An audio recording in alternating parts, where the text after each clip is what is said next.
මකර ලග්නයෙන් උපන් ඔබට 2026 වර්ෂයේ ජූලි මාස 2 වෙනිදා එනම් බ්‍රහස්පතින්දා දිනය තමන්ගේ පුද්ගලික කටයුතු, ශරීර සුවතාවය, තීරණ සහ පුද්ගලික ප්‍රතිරූපය කෙරෙහි වැඩි අවධානයක් යොමු වන දිනයක් ලෙස හැඳින්විය යුතු වනවා.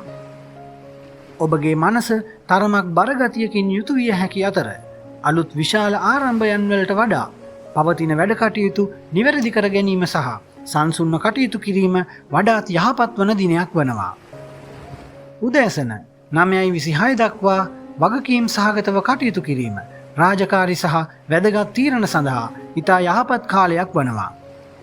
උදෑසනින් පසුව ඔබගේ කතාබහ, ලිපි ලේඛන කටයුතු, ගමන් බිමන් සහ සාකච්ඡා සම්බන්ධයෙන් කටයුතු ක්‍රමයෙන් තීව්‍ර වනු ඇති. කෙසේ නමුත් ඉක්මන් හෝ ආවේගශීලී තීරණ ගැනීමෙන් වැළකීම ඔබට යහපත් වනවා. උදෑසන 9:26න් පසුව එළඹෙන කාලය උපදෙස් ලබා ගැනීම, දෙයක් අසා තේරුම් ගැනීම, සාකච්ඡා කිරීම සහ අධ්‍යාපනික හෝ කාර්යාලීය කටයුතු සඳහා වඩාත් යහපත් කාලයක් උදා කරනු ඇති. උදෑසන සිට පස්වරු කාලය දක්වා කඩිනම් තීරණ ගැනීමෙන් හෝ තරඟකාරී ලෙස කටයුතු කිරීමේ ස්වභාවයක් ඇතිවිය හැකි බැවින් කතා බහේදී ඔබගේ ඉවසීම පවත්වා ගැනීම වැදගත් වනවා. සවස 4:03න් පසුව සාමදාන වීම, පවුලේ කතා බහ සහ සමීප සම්බන්ධතාවයන් යහපත් අතට හැරවීම සඳහා වඩා යහපත් කාලයක් වනවා. මෙම දිනේ ඔබගේ පුද්ගලික සම්බන්ධතාවයන්, හවුල් ව්‍යාපාර කටයුතු, ගිවිසුම් සහ මහජන සම්බන්ධතාවයන් පිළිබඳ කරුණු වඩා සක්‍රිය වන දිනයක් වනවා.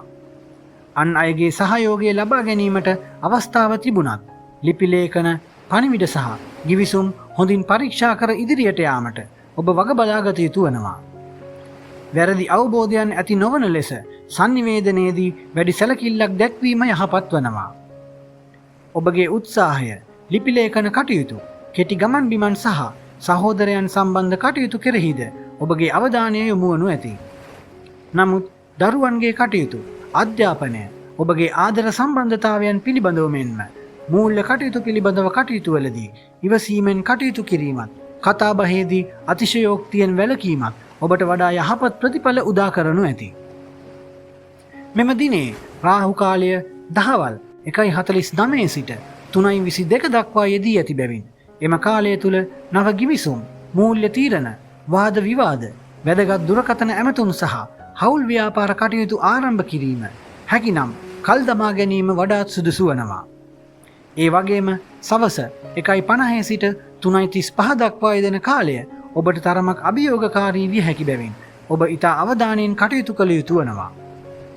මෙම දිනේ ඔබට වඩාත් යහපත් කාලයන් ලෙස උදෑසන 11:50 සිට සවස 12:40 දක්වා වන කාලයත්, ඒ වගේම සවස 6:29 සිට 6:52 දක්වා වන කාලයත් හැඳින්විය හැකියි. සවස 4:03න් පසුව පවුල තුල සිදුවන වැදගත් කතාබහ, සාමදාන වීම සහ සමීප සම්බන්ධතාවයන් යහපත් කර ගැනීමට වඩා යහපත් අවස්ථාවන් උදා වනු ඇති. සමස්තයක් ලෙස මෙම දිනේ විශාල අවදානම් ගැනීමට වඩා සංසුන්ව සවන් දීම, ලේඛන හොඳින් පරීක්ෂා කිරීම සහ සම්බන්ධතාවයන් බුද්ධිමත්ව කළමනාකරණය කර ගැනීම ඔබට වඩාත් යහපත් ප්‍රතිඵල උදා කරනු ඇති. ඔබගේ සියලු කටයුතු සාර්ථක වන ඉතා වාසනාවන්ත දිනයක් ඔබට උදා වේවා. තෙරුවන් සරණයි.